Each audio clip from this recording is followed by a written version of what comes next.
Is this a split call? Yes, it is, Mr. Speaker. 5 minutes, Megan Woods. Thank you very much, Mr. Speaker. And I must say that sometimes I do feel some sympathy for speakers opposite who get up and they give speeches about how this is a bill to protect the most vulnerable, who people are taking advantage of, that this is going to be a deterrent to people smuggling. Because I actually have a great deal of respect for the speaker who just spoke. I believe him to be a good and honest man. I think that actually he would like to be standing up and promoting the legislation.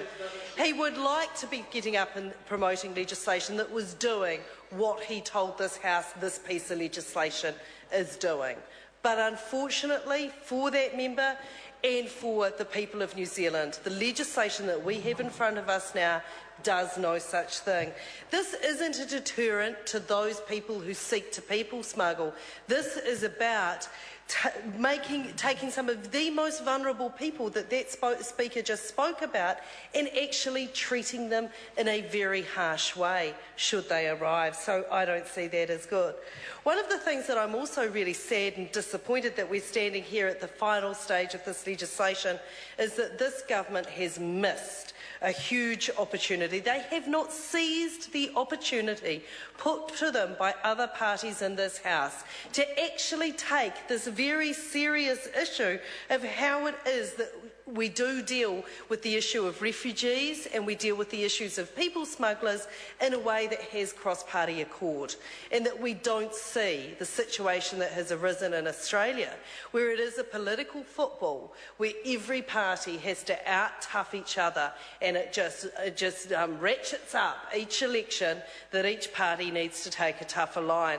It doesn't matter if we're talking about the Liberals or the Labor Party, both parties now see the need to take an incredibly tough line on people smugglers because it has been made into a partisan issue that has been politicised, and we have the opportunity in this country to gain that political consensus. Unfortunately, the fact that the government weren't willing to take that approach and to engage with other parties to come up with a piece of legislation that we could all accept was the right and proper way to deal with this very serious issue. They didn't seize that opportunity, and we have lost this.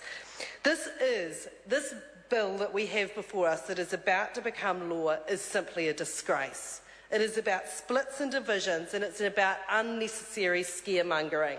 It's about John Key taking a line from the John Howard playbook about how to gain some political popularity and be seen as popular. So John Key endorsed a less punitive approach on a recent visit to Indonesia, but this practical solution, the one that he was talking about, doesn't get the headlines. It doesn't have the political clout that actually a sensible, right, proper, just and moral approach to this problem would have.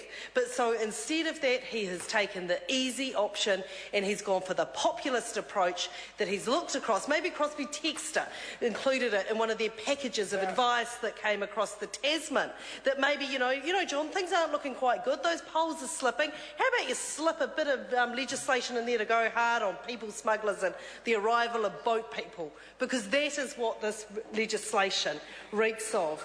We don't support it. We see that it is unnecessarily punitive and that it is actually unnecessary.